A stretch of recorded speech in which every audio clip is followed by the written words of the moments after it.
Ladies and gentlemen, we are back with yet another Batman 66 episode review, and today we'll be reviewing Dizzonner the Penguin, the part 2 in this Penguin's Return in Season 2.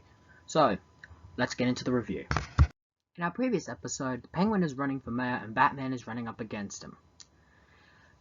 Whilst during this fiasco, Batman and Robin end up being captured by the Penguin's goons and are put in a death trap where essentially, as the scales go down, they'll be dropped into a vat of acid. We then do the usual opening credits and get back to where we left them off. Thanks to Batman's trusty acid-proof bat costume that was prepared by Alfred, he manages to not only escape the death trap, but get Robin out of it as well.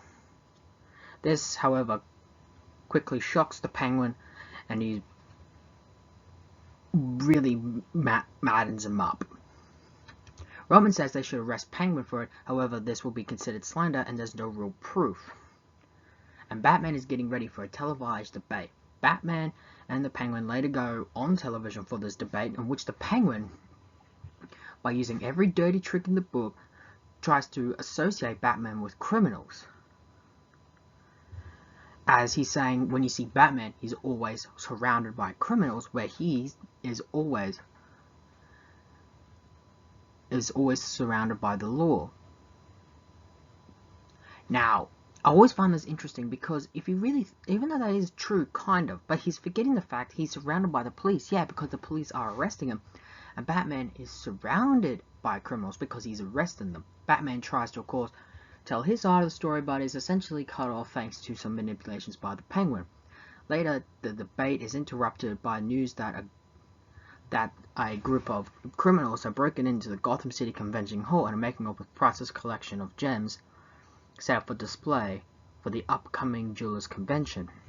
The dynamic duo and the Penguin quickly rush off to thwart the crooks. Now, the police try to get there too, but they're essentially locked out. As we see this really bizarre fighting, the dynamic duo are pretty much, not doing so well in the fight. Well, Penguin seems to be knocking them out left and right, giving him a wide lead over the Cape Crusader opponent in the subsequent polls, which again is not looking good for Batman to win the election. The Penguin then calls up Commissioner Gordon, Chief O'Hara, basically knowing that he's gonna be elected, and essentially put Commissioner Gordon, Chief O'Hara to menial jobs. It's clear that as soon as Penguin becomes mayor, he's gonna run this town dry and essentially do whatever he wants. Now, as the election results are coming in, they find out that even though Penguin had a huge lead in the polls, he finds out that has earned him nothing, as when the votes start coming in, the votes become more into Batman's favor, with Batman saying that the votes are what count, not anything else. And with that, the Penguin, realizing he's very desperate,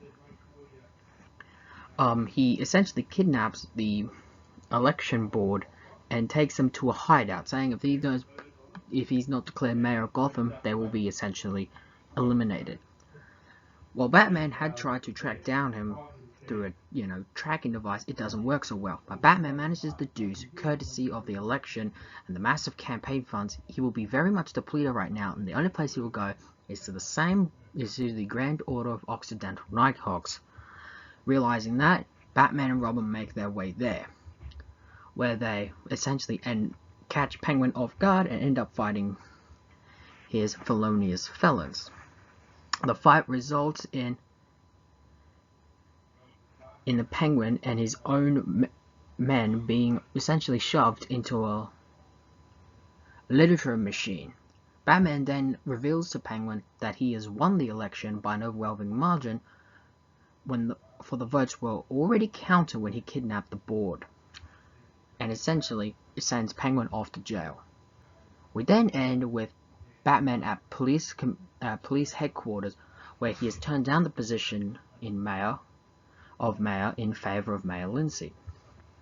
However, it does end with, over the phone, Batman has talks with two major political parties in the United States, both offering for the 1968 nomination for President of the United States. The first offer he declines. The second offer is his response, saying that he thought the party already had a candidate.